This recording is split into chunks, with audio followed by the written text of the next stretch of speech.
दोस्तों नमस्ते। पांडे जी का कमाल देखिए। पांडे जी कौन से है ये भी आपको समझ में आ जाएगा। अब एक एक बात सामने आ रही है कि किस तरह से होगा। मैं आपको एक तस्वीर भी दिखाना चाहता हूं। जब वो रिटायर्ड हो रहे थे तब किनसे जाकर मिले। उससे पहले उन्होंने बहुत सारे लोगों से मुलाकात की है रिटायरमेंट के एक दो दिन पहले। यही है पांडे जी का कमाल। पांडे जी लोगों से क्यों मिल रहे थे? क्यों एयरपोर्ट पर उन्होंने देश के सर्वोच्च नेता के साथ मुलाकात की? क्यों रिटायरमेंट के दिन वो राज्यपाल महोदय से मिलने गए थे? क्या डर है पांडे जी के मन में? हो क्या रहा है और शायद क्या होगा, इसका भी सवाल आपके मन में आ रहा होगा। क्यों मोहित कंबोज पांडे को ललकार रहे थे, ये भी सच आपके सामने आ जाएगा। अभी धीरे धीरे एक एक करके बात सामने आ रही है। मैं आपको एक खबर दिखा रहा हूं जो सिर्फ अंग्रेजी अखबार ने छापी है। अब तक न किसी मराठी मीडिया में ना किसी मेनस्ट्रीम मीडिया में यह खबर आई है। अब इसी खबर के हवाले मैं आपको यह बात बताने जा रहा हूं। दोस्तों, अगर इस खबर का रुख हम करें, खबर की तरफ हम देखें और जरा इसको ठीक से गौर से सुन ले तो बहुत सारी बातें आपके सामने उजागर हो जाएगी। आप जानते हैं मुंबई के पूर्व सीपी संजय पांडे, जो संजय पांडे अब तक सीपी के तौर पर काम करते रहे, उससे पहले वो राज्य के डीजी थे और उससे पूर्व उन्होंने कई पदों पर महत्वपूर्ण जगह पर काम किया है। बीच में एक बार संजय पांडे अपना जॉब छोड़कर एक विदेशी कंपनी में नौकरी के लिए चले गए थे अपने पद से इस्तीफा देकर, और उसके बाद उनका इस्तीफा नामंजूर हुआ और उसके बाद फिर से एक बार पांडे को पुलिस सेवा में आना पड़ा। अब यही पांडे मुंबई के सीपी बनाए गए। राज्य के डीजी के पद पर नियुक्त किया गया था, लेकिन यूपीएससी ने उन्हें मान्यता नहीं दी तो उन्हें तुरंत हटाना पड़ा और इसका खामियाजा भी सरकार को भुगतना पड़ा। लेकिन सरकार ने संजय पांडे को मुंबई का आयुक्त बना दिया, जो डीजी के लेवल का ही पद है। अब यह समझा जा रहा था कि संजय पांडे को खास जिम्मेदारी देकर ही इस पद पर नियुक्त कर दिया गया है। जब जब संजय पांडे किसी महत्वपूर्ण पद पर आए हैं तब तब उन्होंने उस वक्त के सरकार के विरोधी दलों के साथ बहुत ही सख्त रवैया अपनाया था। नारायण राणे की गिरफ्तारी से लेके नितेश राणे की गिरफ्तारी तक संजय पांडे का हाथ था, उनकी ही सूचना थी। उसके बाद जिन जिन लोगों ने, भारतीय जनता पार्टी के लोगों ने महाविकास आघाड़ी सरकार पे आरोप लगाए थे, उन सभी के ऊपर क्राइम रजिस्टर्ड करना भी काम संजय पांडे ही कर रहे थे। मोहित कंबोज के खिलाफ भी ऐसे ही एफआईआर दर्ज किए गए थे। शायद किरीट सोमैया को भी गिरफ्तार करने का प्लान हो रहा था, उनके बेटे को गिरफ्तार करने का प्लान हो रहा था, लेकिन अदालतों से उनको जमानत मिल गई और वो बेचारे जेल के अंदर जाने से छूट गए। लेकिन संजय पांडे के पास एक ऐसा ही विशेष काम दिया गया था, ऐसे ही कहा जा रहा था। अब मैं इन्हीं संजय पांडे की बात को आपके सामने प्रस्तुत कर रहा हूं। अभी सीबीआई की जानकारी होगी, ईडी की तफ्तीश होगी और इसमें बहुत सारी बातें सामने आ जाएगी।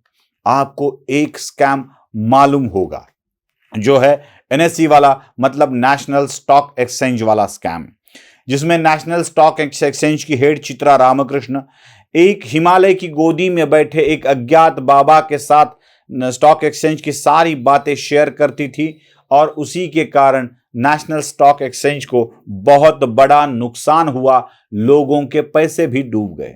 चित्रा रामकृष्ण के साथ और एक व्यक्ति थे जो ग्रुप ऑपरेटिंग ऑफिसर के तौर पर नियुक्त किए गए थे, आनंद सुब्रमण्यम। ये आनंद सुब्रमण्यम और चित्रा रामकृष्ण अब सीबीआई के शिकंजे में आ चुके हैं।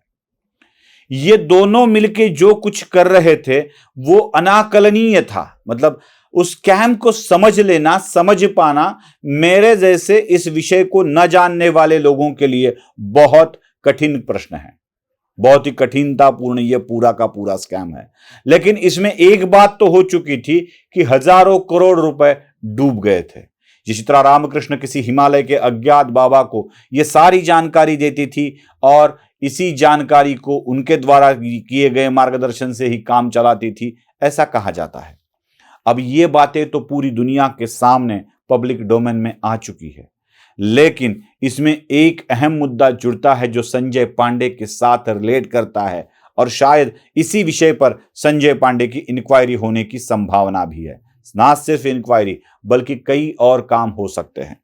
संजय पांडे बीच में जब नौकरी छोड़ के चले गए थे तो एक विदेशी कंपनी के साथ उन्होंने टाइप कर लिया था, उसमें वो जॉब कर रहे थे। 4-5 साल की बात है। इसी वक्त संजय पांडे एक कंपनी के डायरेक्टर भी थे। अब एक सरकारी मुलाजिम होते हुए भी एक कंपनी खोलते हैं और वो चलाते हैं। उस कंपनी का नाम है आईसेक सर्विसेज प्राइवेट लिमिटेड। अब यही कंपनी के डायरेक्टर भी थे संजय पांडे, जिनके बेटे, जिनकी मां इस कंपनी के डायरेक्टर है, शेयर होल्डर भी है। इसी कंपनी में आईसेक में काम करते थे संजय पांडे और इसी कंपनी को काम मिला था ऑडिट का, मतलब वो आईटी ऑडिट का काम मिला था। वो है एनएसई स्टॉक एक्सचेंज की वेबसाइट का।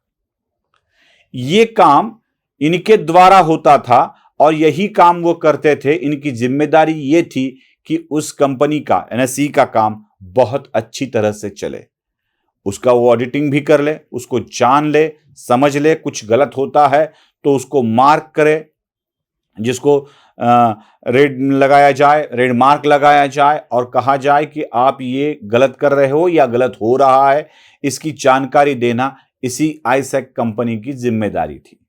लेकिन हुआ क्या, जो भी गड़बड़ वेबसाइट या ऑनलाइन की वजह से हुई थी, वही गड़बड़ को बिल्कुल नजरअंदाज कर लिया आईसेक कंपनी ने। यह नजरअंदाजी क्यों थी? सिर्फ नजरअंदाज ही नहीं किया दोस्तों, सिर्फ नजरअंदाज ही नहीं किया, बल्कि आपका सारा का सारा काम बहुत अच्छी तरह से चल रहा है, ये जानबूझकर बताया, दिखाया, सर्टिफाइड किया। और इसी के कारण दुनिया अंधेरे में रही। कुछ गड़बड़ हो रही है, इसका पता ही किसी को नहीं चला। जब पता चला तो लोगों के पैसे डूब चुके थे। अब यही एक दिक्कत बहुत बड़ी सामने आई।